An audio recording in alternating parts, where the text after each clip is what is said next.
Fame, champagne, and wild debauchery. This was the recipe for one of the most infamous Hollywood tales of all. It stars one of the silent era's biggest stars, and a young woman who was on the cusp of the Hollywood big time. But it came to a deadly climax in a San Francisco hotel that has led to over a century of mystery. 2 lives were shattered in one awful scene, and the full story is much darker than many would ever believe. In this video, we answer the question, who was Virginia Rappe, the beautiful actress doomed to a gruesome death? Welcome to Hollywood Mysteries.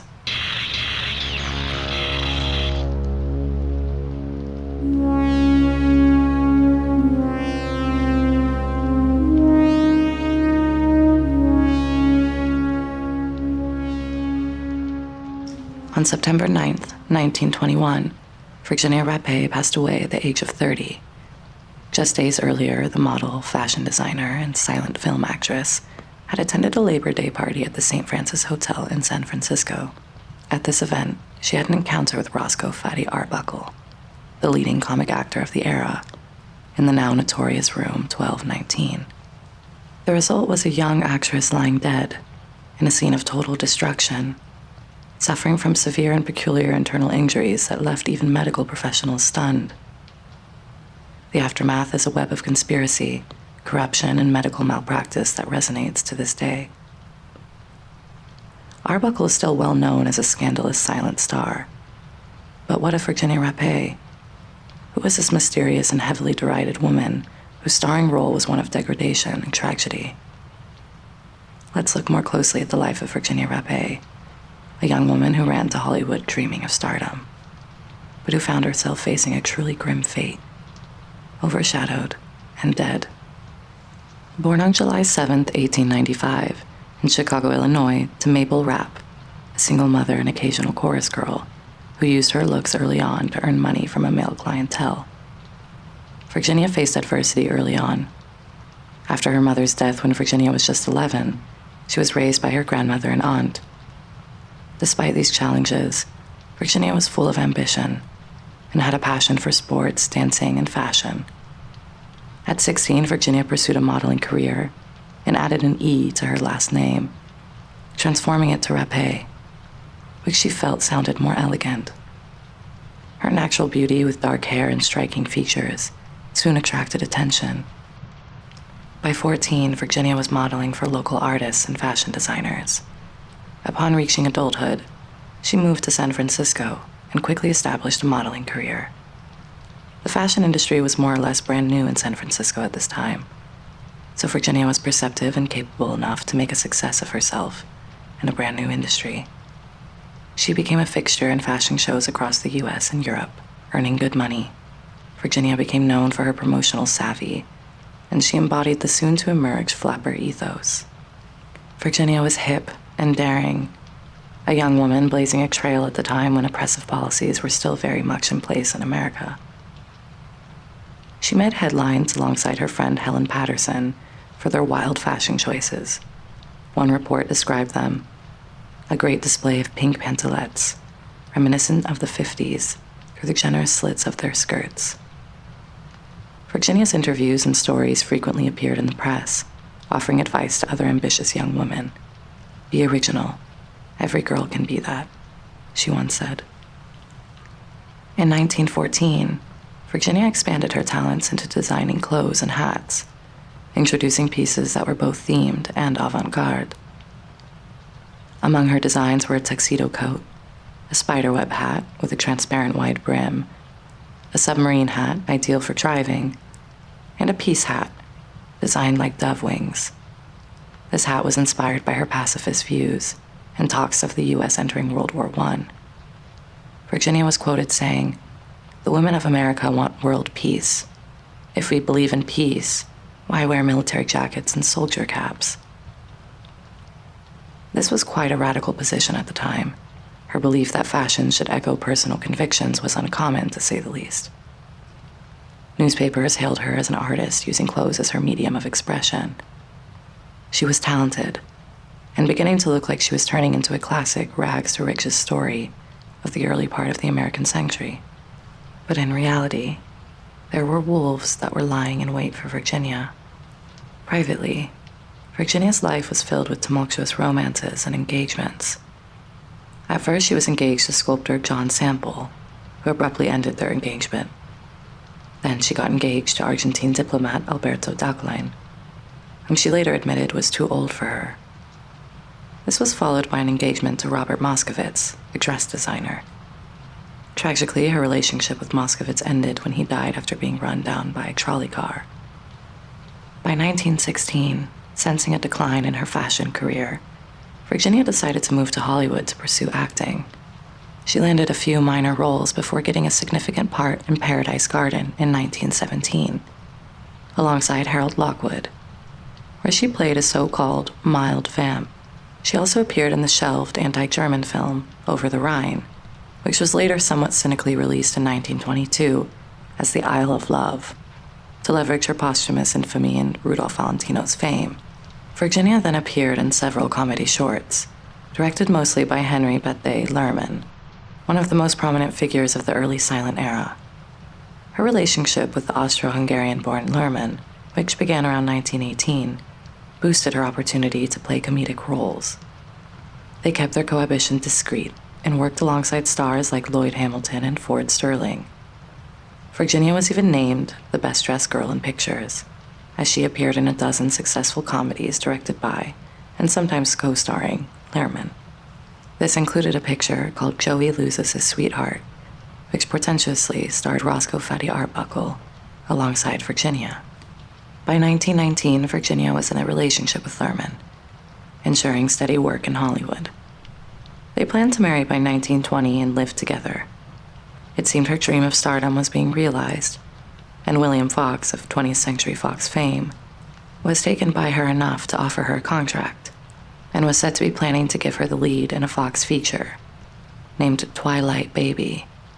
However, by the following year, her relationship with Lerman was deteriorating, and her roll call of former lovers had set people talking. By now, her reputation in Hollywood was less than favorable, to put it mildly. Known as a woman with loose morals, within a community that was already pushing the boundaries of social acceptability, rumors were rampant about her past, including several abortions by the age of 16, and giving up a baby for adoption. In late 1920, Virginia's personal life took another turn. She started seeing director Jack White, but when he moved to New York, Virginia found herself dealing with an unwanted pregnancy. Hoping to avoid the prying eyes and wagging tongues of Hollywood, her manager, Al Semnecker, suggested she get an abortion in San Francisco, where their secret would be safer. Since she had to travel north and Semnecker had plans with a madame known as Bambina Delmont that weekend, he arranged for Virginia to accompany him on September 3rd. The reasons for their stay at the hotel were never fully clarified, but it appears Semnecker saw it as an opportunity for Virginia to possibly redirect her career onto a more promising path amidst the personal and professional turmoil she was facing. Of course, the alternative explanation is that she was being brought to entertain male guests at a secret Hollywood party under the guidance of Bambina Delmont to secure the funds to cover the cost of her abortion. It's likely we will never know exactly why Virginia was there when she was, given the vast array of conflicting testimonies, but we do know a few things about her fatal trip to San Francisco.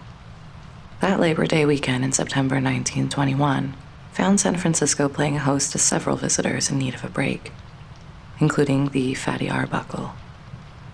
Exhausted from filming 3 movies over the summer, Arbuckle planned to get away to San Francisco to unwind. Despite the insistence from his producer, Adolf Zucker, who asked that he stay in Hollywood for an exhibitors convention, Arbuckle chose relaxation over obligation, much to Zucker's dismay. By this time, Arbuckle was at the height of his fame, having signed a lucrative contract in 1916 with Comique Film Corporation, as both a star and director. But his first taste of scandal came in March 1917, following a studio-hosted banquet in Boston. While Arbuckle claims he retired early, the celebration continued at Brownie Kennedy's Roadhouse, a local tavern and brothel.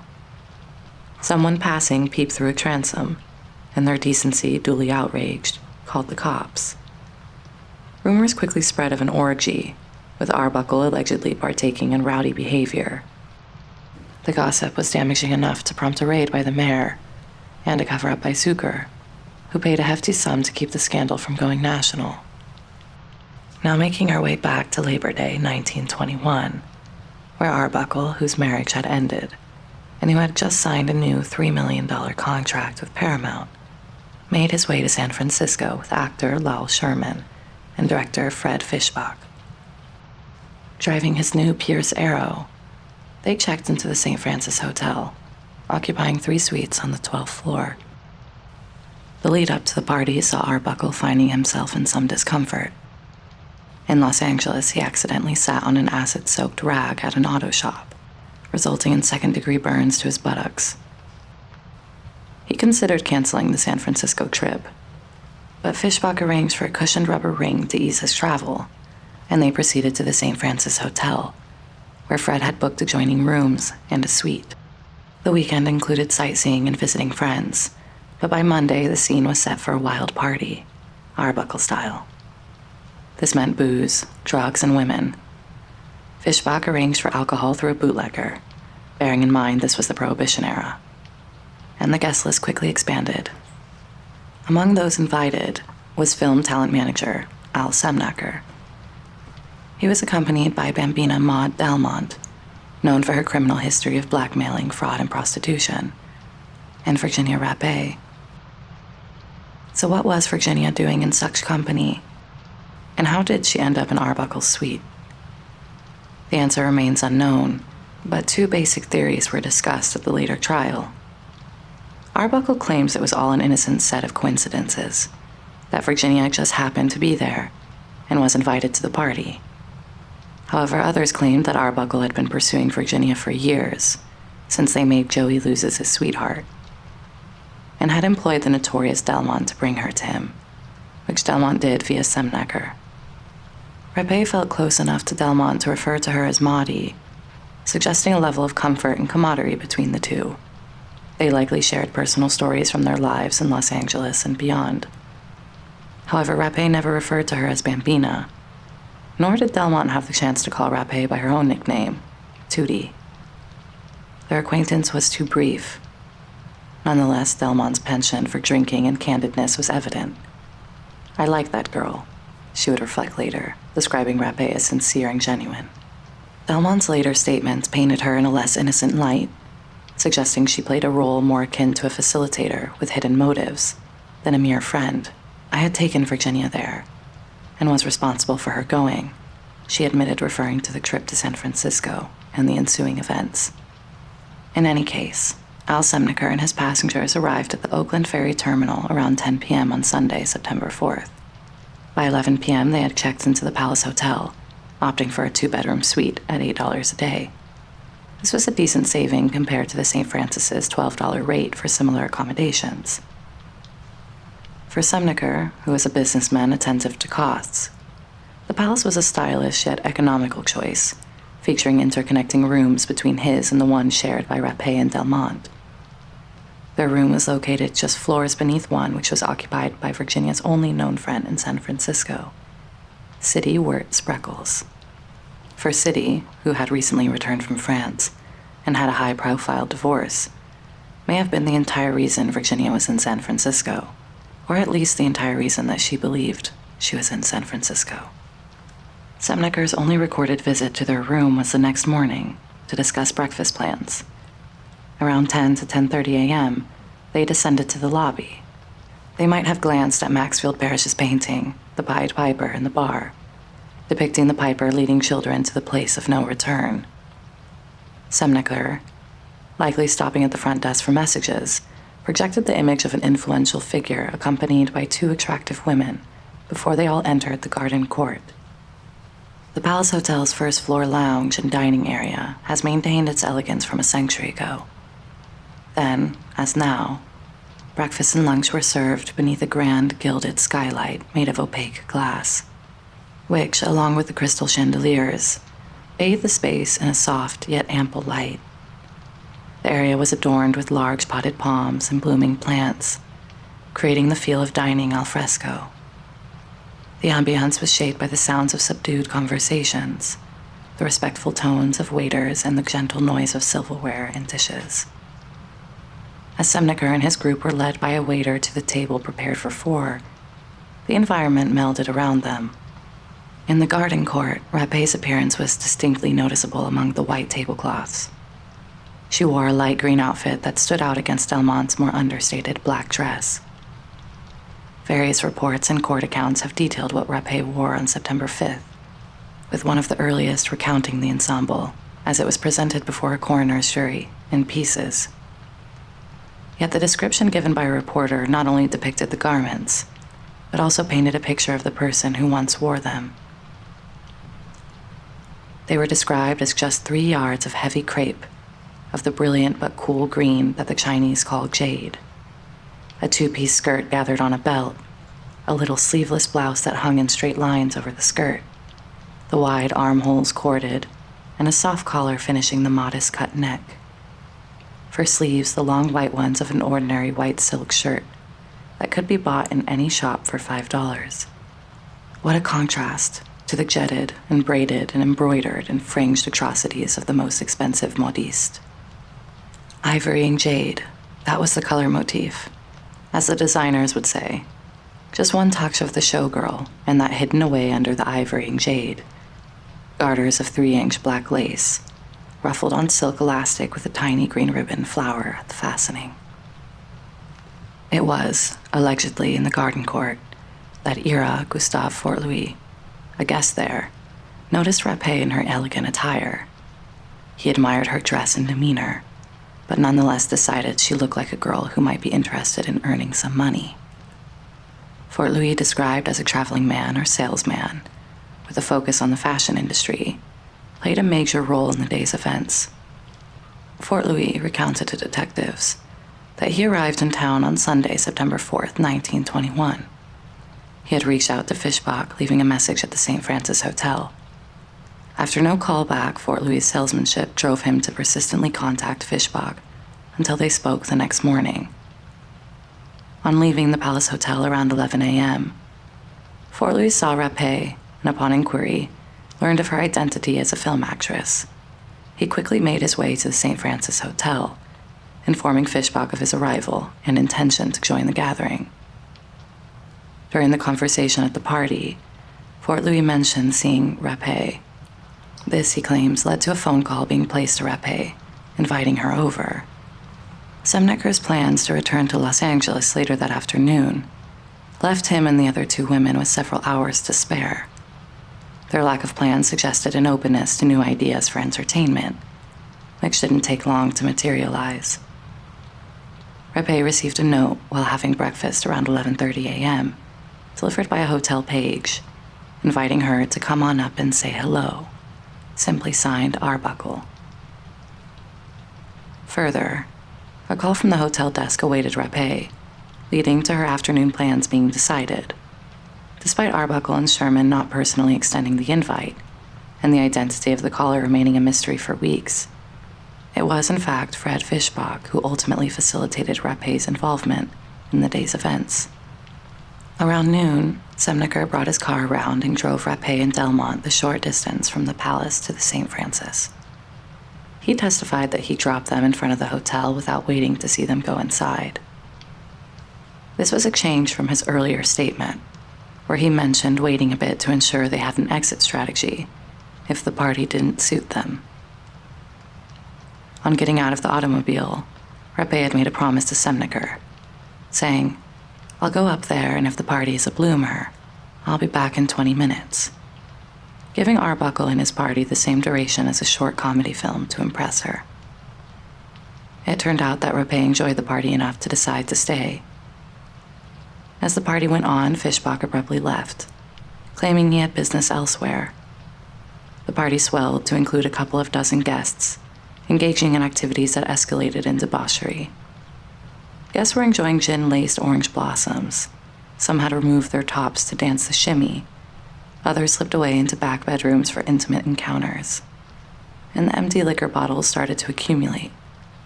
Drugs were also allegedly on offer for the various guests. Delmont, who was heavily intoxicated by this point, had found her way into Lowell Sherman's suite with him and locked the door behind them.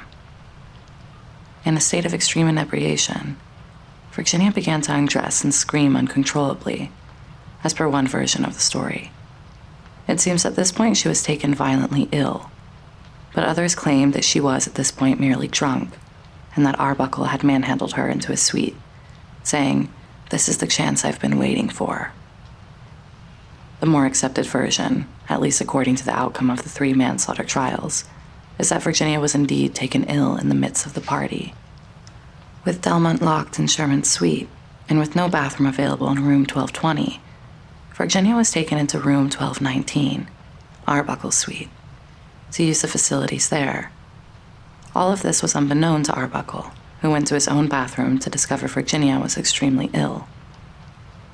Upon discovering Virginia in distress, Arbuckle helped her to the bed, suggesting she rest there while he went to fetch some ice, hoping it would help calm her. He also tested her reaction to the cold by placing ice against her thigh, checking if her hysterics would lessen.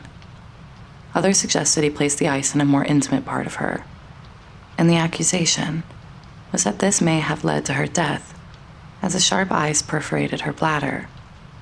Fishbach returned to the scene just as Arbuckle was applying ice to Virginia's body. Maud Delmont walked into the room at this moment, and Virginia exclaimed she was dying, a claim overheard by several other female guests.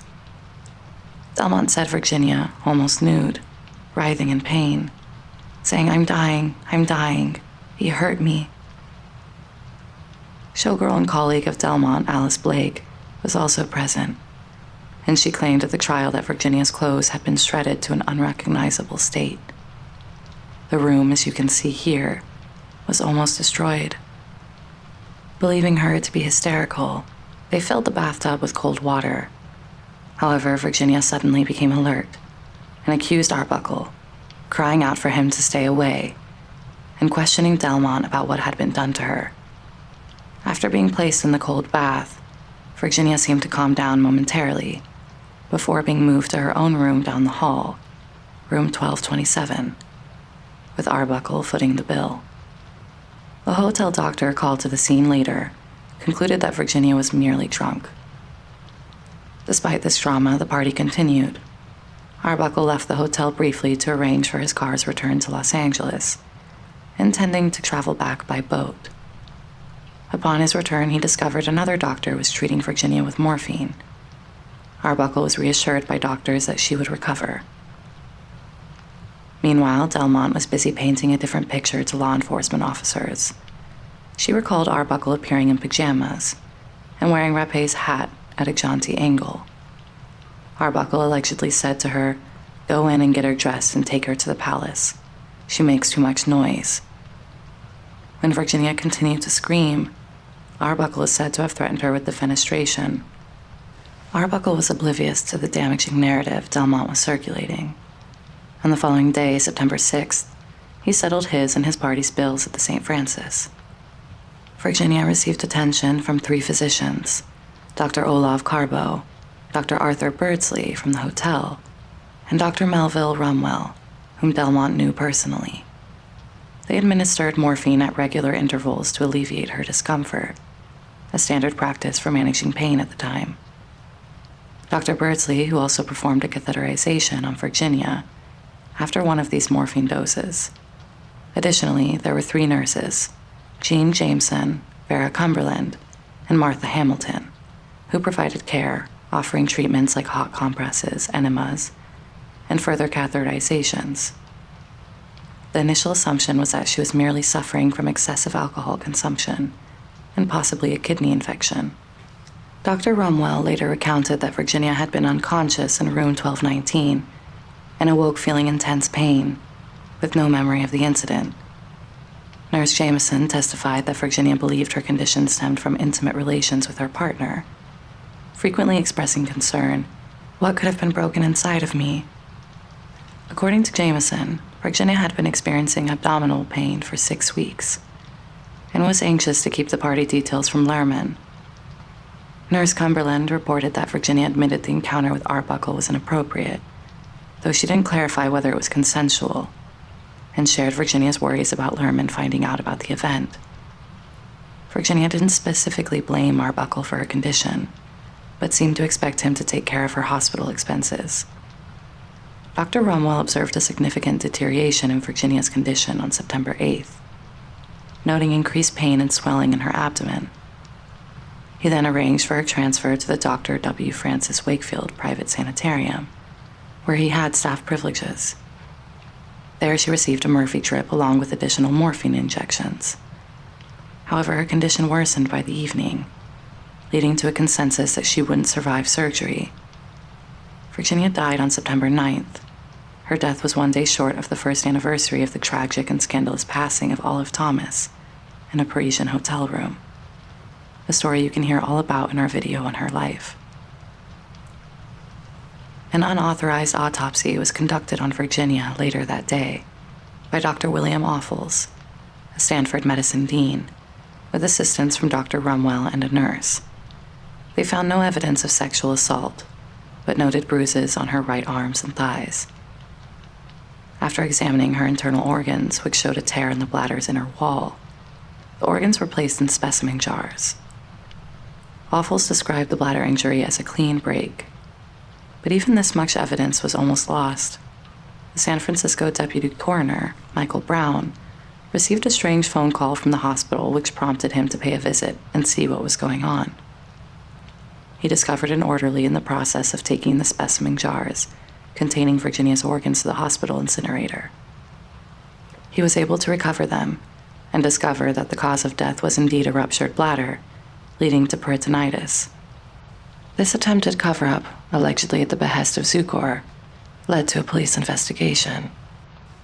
The press was quick to sensationalize the event, with headlines like Fatty Arbuckle sought an orgy death, and stories filled with inaccurate and lurid details, as supplied by Delmont.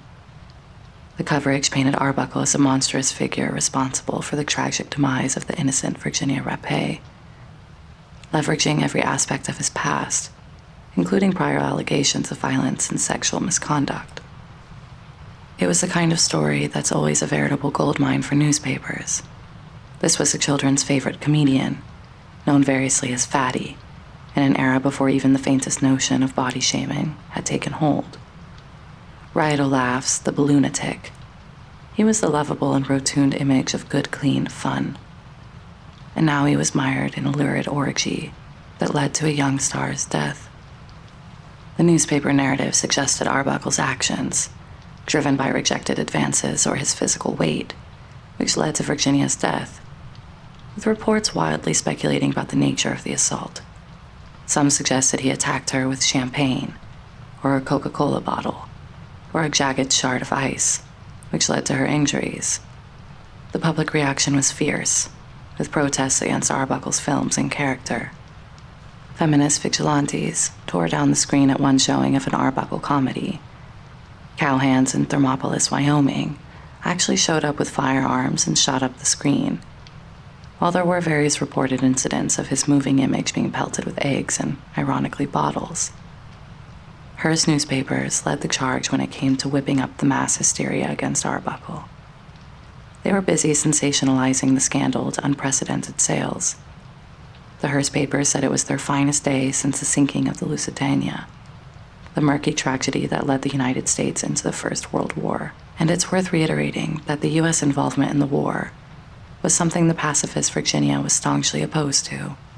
In an editorial cartoon called They Walked Into His Parlor, which ran in the San Francisco Examiner, Arbuckle was depicted in a huge spider web with 2 booze bottles in his hands and 7 ensnared women around him. The fallout was swift and severe. Will Hayes made sure Arbuckle's films were pulled from theaters, and he faced suspension from Paramount under the morals clause of his contract. Arbuckle surrendered to the authorities and spent 3 weeks in custody. A mugshot captured the actor looking despondent, a stark contrast to the jovial persona audiences adored on screen. Throughout the escalating gossip, Arbuckle remained mute, while his legal team declared his innocence, urging the public to withhold judgment until all evidence was presented. Nevertheless, it became apparent that Arbuckle needed to share his side of the story. starkly different from Maud Delmont's account. Meanwhile, Zugor was on the telephone to San Francisco's district attorney, Matt Brady, offering astronomical bribes to have the case dropped. Brady, who was a man of integrity, was enraged by the proposition, and the DA reported the bribe attempt. Curiously, it was around this time that the newspaper narrative began to flip to one which was focused on an intense character assassination of Virginia Rappe. The legal proceedings kicked off on November 14th, 1921, with Arbuckle vehemently denying any misconduct from the witness stand. Arbuckle offered no remorse or emotion.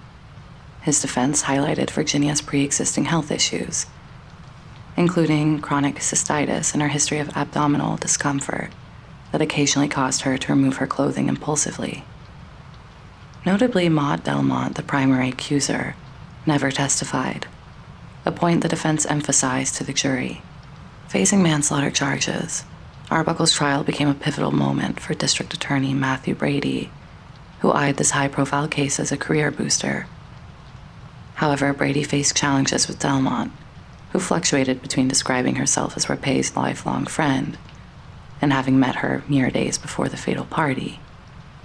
Referred to as Madame Black, Delmont was involved in organizing parties with young women, leading to situations where affluent male attendees were accused of sexual assault and then coerced into paying Delmont hush money. Additionally, there were telegrams she dispatched to lawyers in San Diego and Los Angeles, stating, "We have Roscoe Arbuckle in a hole here. Chance to make some money out of him." Arbuckle, in his testimony, carefully navigated his acquaintance with Rappe, suggesting a casual relationship, but distancing himself from her presence in his hotel room on that fateful day.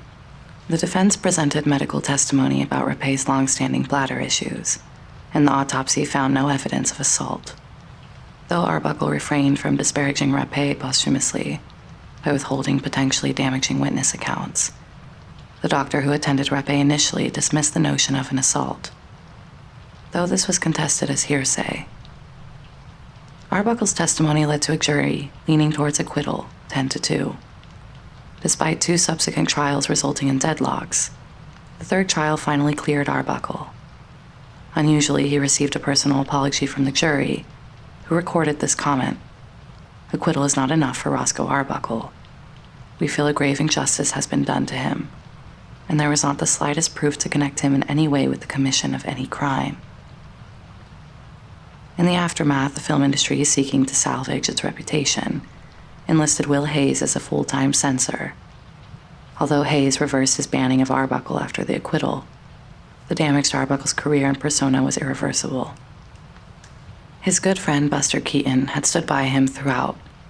He advised Arbuckle to adopt the alias William B. Goodrich, or informally, Will Be Good. Under this moniker, Arbuckle directed films incognito.